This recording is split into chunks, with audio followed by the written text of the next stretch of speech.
Gardening gone wrong. In October 2013, detectives arrived at the home of Sue Bramley in Mansfield, Nottinghamshire. They asked permission para hukayin yung kanyang garden, claiming that there was an incident that had occurred. Si Sue at yung pamilya niya ay lumipat sa bahay na yon 8 years prior, and the garden was one of her favorite things about their home. On one patch of land doon sa garden, grass wouldn't grow, even flowers. Hindi sila makabuhay ng flowers doon sa certain patch of land na iyon sa kanilang garden. And Sue turned it into a bed for her daughter. I mean, not like the bed na tinutulugan, but like a garden bed where her daughter, her teenage daughter, can plant flowers. It was that area of the garden where the police dogs first headed. Pagkatapos nilang dalhin, I believe it was bloodhounds, doon sa kanilang bahay. The authorities used a digger, and by the end of the day, a horrific truth emerged. Inside a shallow grave, doon sa patch of land na iyon sa kanilang garden, the police found the bodies of the former owners of that house, Patricia and William Wycherley. They were an elderly couple that had been gunned down in 1998 by their daughter Susan and her husband Christopher Edwards. Nung araw na yon ng double murder, sinabi ng mga neighbors na nakita nilang naghuhukay si Christopher doon sa garden up to his waist, hanggang bewang. The bodies of Patricia and William were wrapped in duvets and dumped in that grave that Christopher digged. And sa loob ng 15 years, Susan and Christopher made it seem that Patricia, the elderly couple, Patricia and William, were still alive. Finorge nila or pineke nila yung mga letters, mga documents, so that they could collect their pensions. And according doon sa report, si Susan at si Christopher stole almost 300,000 pounds from their victims, which was Susan's parents. According pa sa reports, Susan and Christopher didn't have a lavish lifestyle.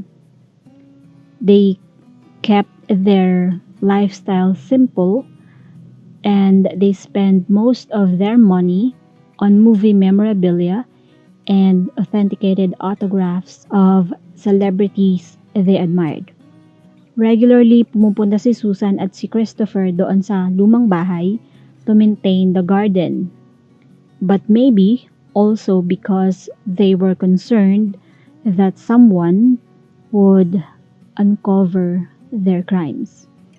But eventually, binenta din nila yung lumang bahay na yun na binili nga ng mga Bramley.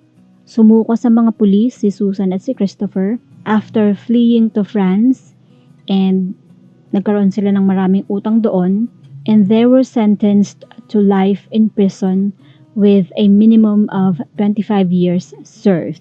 And in spite of the garden's dark history, Sue Bramley and her daughter were determined not to move from that house and still live in that same house. In 2020, 34-year-old Steve Palmer contracted a flesh-eating bacteria while gardening and nearly lost his hand.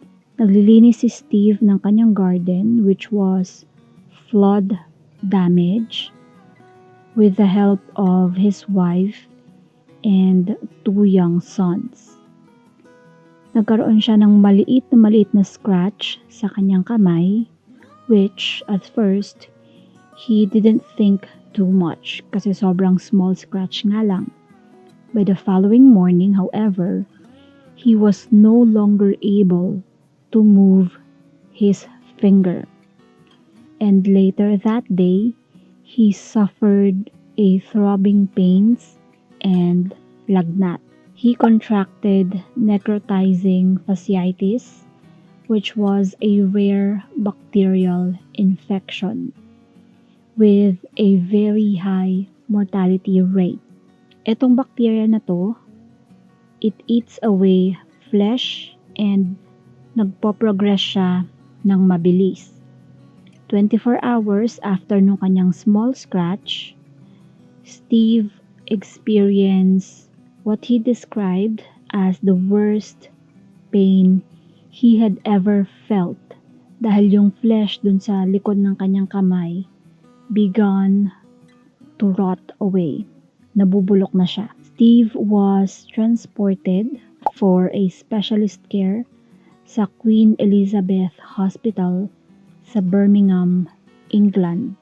And yung mga doktor successfully stopped the infection from spreading.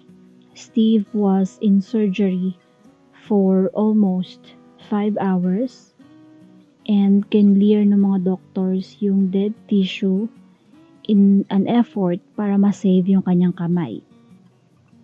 And then, they did reconstructive surgery by grafting ng flesh doon sa kanyang kamay hanggang doon sa kanyang upper arm.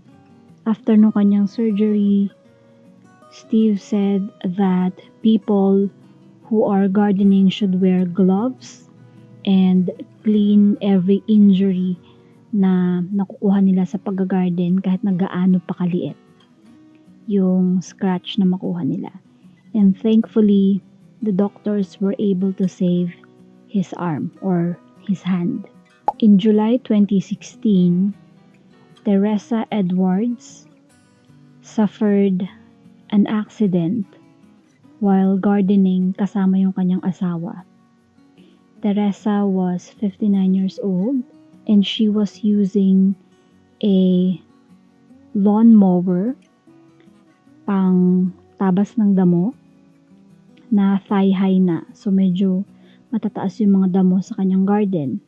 So habang gamit-gamit niya yung machine, tinanggal niya yung mga clog doon sa lawnmower, pero accidentally, yung kamay niya ay nailagay niya between doon sa box at doon sa blade. So 3 of her fingertips was severed, naputol nung lawnmower, and dahil siguro sa shock, walang naramdaman na pain etong si Teresa. However, nung tinanggal niya yung kanyang gardening glove, nakita ni Teresa na blood was gushing from her open wounds. So to stop the bleeding, ang ginawa niya, itinaas niya yung kanyang arm into the air above sa kanyang balikat, and then her husband started looking for the severed tips dun sa mga naputol na tips ng kanyang daliri habang naghihintay sila ng ambulansya. Yung isang fingertip ay na-recover doon sa grass, and yung dalawa naman ay nakita ng mga paramedics doon sa lawnmower's box.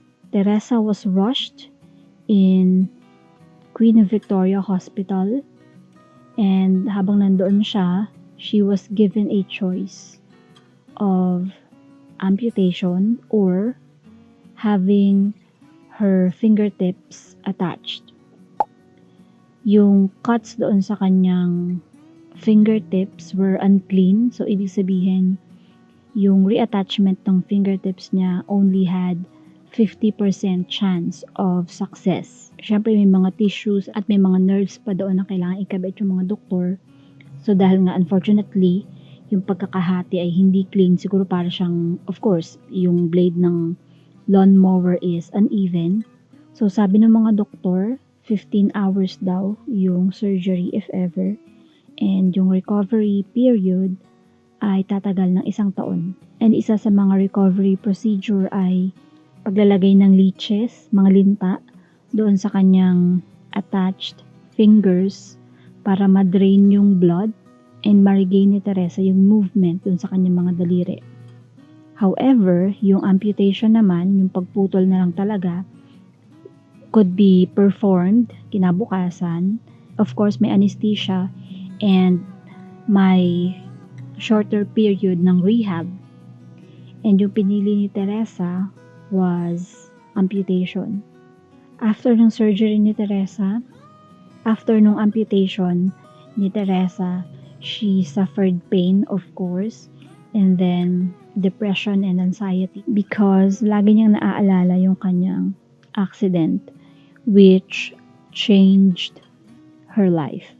Noong November 2014, Vesna Chinobenia was 48 years old and she and her husband, Zoran, ay nag-gardening sa kanilang bahay.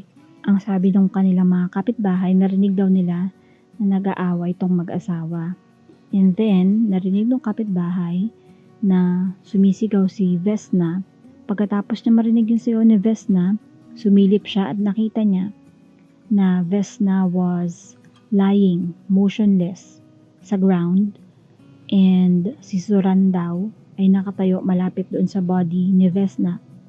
It was later revealed that 52-year-old Zoran strangled his wife to death. After ng mga pangyayari, umalis si Zoran and ginamit niya yung cellphone ni Vesna para tawagan yung kanyang anak na lalaki. And ang sabi niya sa kanyang anak na si Alex na he killed his mom or yung kanyang asawa. After noon, of course, Zoran was arrested and nakita yung mga scratches sa kanyang kamay, sa kanyang balikat at sa kanyang leeg, pati sa mukha na in-inflict ni Vesna habang nag-aaway sila. Meaning, Vesna fought for her life. Ang sabi ng mga pulis prior doon sa nangyari sa MURDER na they were called doon sa bahay ni Zoran at ni Vesna, and it was later determined na yung argument was about Zoran's mental health. According doon sa report, Zoran was admitted to different facilities because he struggled with mental health issues. Sinabi ni Zoran sa mga pulis na habang nag-aaway silang mag-asawa, he jumped at her, at Vesna, and after nun, sabi niya hindi na daw niya maalala kung ano yung nangyari. Zoran was found guilty of killing his wife by the reason of mental illness, and he was scheduled for psychiatric evaluation which would establish if he would be released or jailed.